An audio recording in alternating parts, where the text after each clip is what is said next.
made the All-Star team and All-NBA, but he was traded after the 1996 season to the Knicks. We don't see LJ in town that often, but he was very pleased to be back tonight.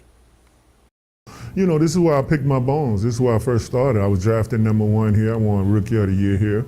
My All-Star teams I made was with Charlotte. So, you know, it's some fun memories. You know, just to come back, it's a little emotional, but, you know, it's all about throwing out the first pitch tonight. Let me at least get to the field about 10, 15 minutes before so I can throw a ball or two, because I hadn't threw a baseball in 10, 15 years. So I hadn't threw a ball in a while. But, you know, athletes gets over it. Yeah, I just need to throw 1 or 2 times. We'll be all right. Panthers legend Jonathan Stewart will also throw out a first pitch tonight. Meanwhile, Charlotte FC appear back on track after 2 straight wins. Prior to that, hadn't had a victory since late May. Great chance for another tomorrow night, and how sweet would it be to sweep I-85 rival Atlanta United on the season? They've got a bit of confidence out of the last few games and the last few results as well. So, you know, we're looking forward to the trip. I'm looking forward to the game. They've got players that can obviously hurt you. They've got some really good players. It's probably not clicked results-wise for them this season, but we've got to actually go and perform, because, you know, players like that on their day can take a game away from you. Charlotte have never swept Atlanta United. Kick tomorrow is at 7:30. We do have sad local sports news tonight. NASCAR Hall of Famer Rex White has died. White won the 1960 Premier Series championship. He was known for his gold and white #4 Chevy, named one of NASCAR's 50 greatest drivers in 1998, most popular driver in that 1960 title season. Rex White was 95 years old, member of the NASCAR Hall of Fame in 2015. What a life, what a career. Yeah, for sure. Certainly will be missed from the NASCAR community. The forecast, it is hot and humid, and that's going to continue till tomorrow as well. Yep, we're going to be actually live in just a few minutes, starting at 6:30 on WCNC Plus for our normal live weather impact show we do every single weekday night. All right. Stay tuned. Thanks, guys.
Okay, I don't need all of this.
Hello, everybody, and welcome to Live Weather Impact.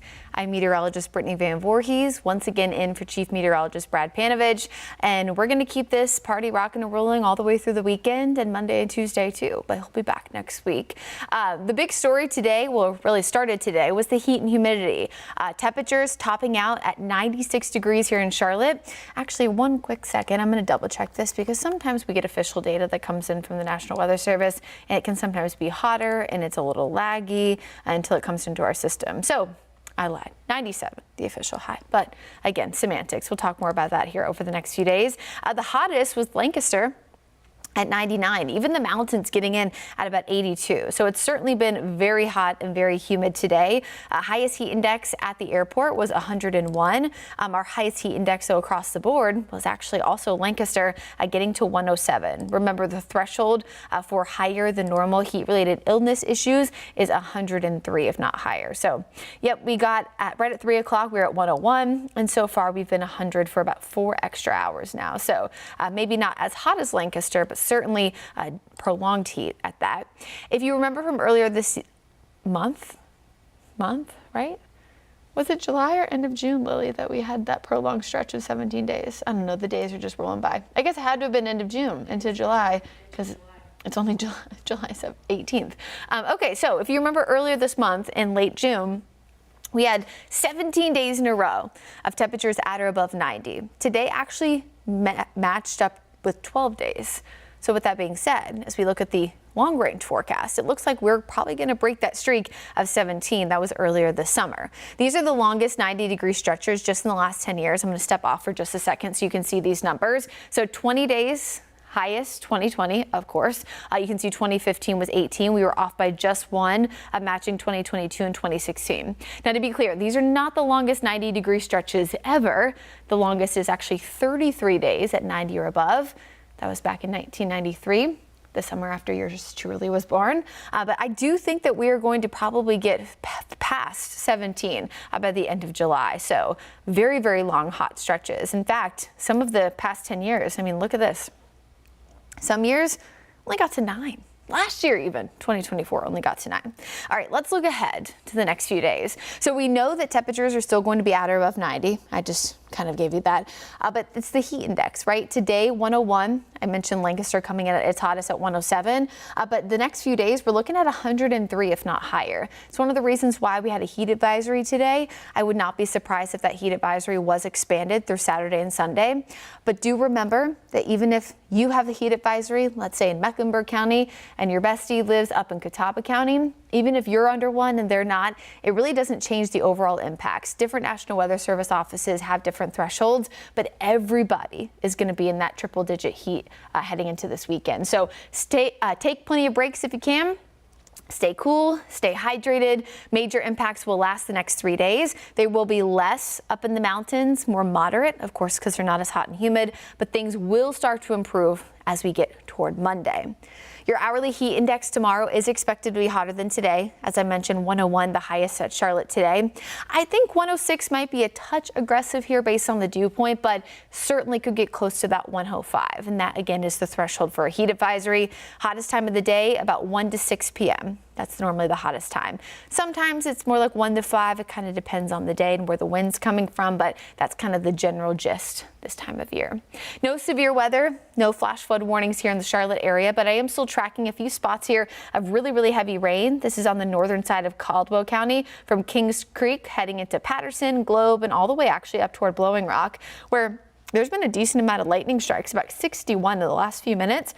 I will say just a little bit ago, this number was closer to 100, specifically with that cell there in northern Caldwell County, not Catawba, Caldwell County. So I would say this is pretty good showmanship, I guess you could say, that the storm is not strengthening and it is weakening just a bit. About an hour or so ago, it was starting to strengthen with more lightning strikes, but now it looks like it's pulling back a little.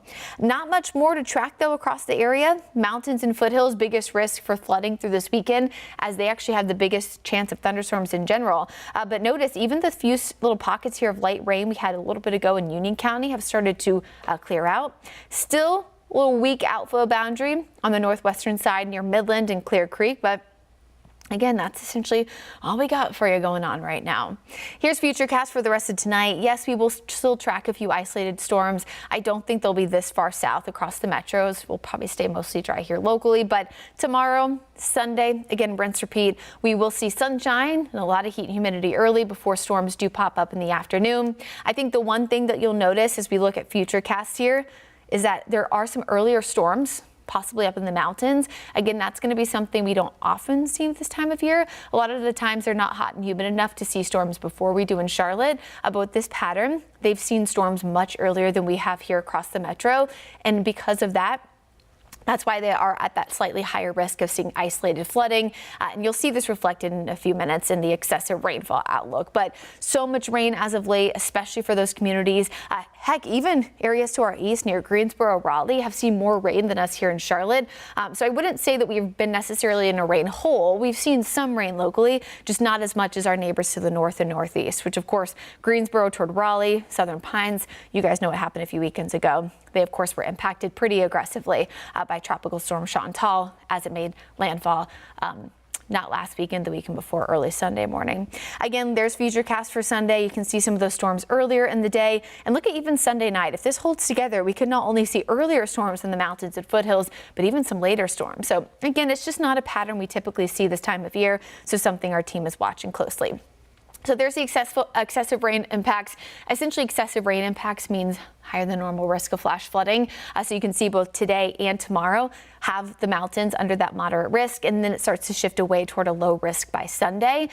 Could this adjust based on how much rain we see tonight and tomorrow? Absolutely. So make sure you're keeping a close eye on that forecast and staying weather aware in that sense as well. So here's the 7-day forecast. Just like I did a second ago, I'm going to step off briefly just so you can see the two most important days, which are Saturday and Sunday. I say most important because they're the hottest, mid to upper 90s, and the most hot and humid combined, right? Heat index at or above 103. Once again, those are the 2 days we want folks to be especially weather aware because of the above average heat and humidity. 103 and higher, that's when we start to get dangerous. By Monday, 95, so still toasty, but we're starting to shift the heat and humidity down just a bit. And then by Tuesday, that's probably the only day that we could break that streak of temperatures at or above 90 degrees. By the end of the week, heat does look to unfortunately come back with a vengeance, so it is going to be pretty gross outside. That's your 7-day forecast. Coming up right after the break, there will be more live weather impact right after this.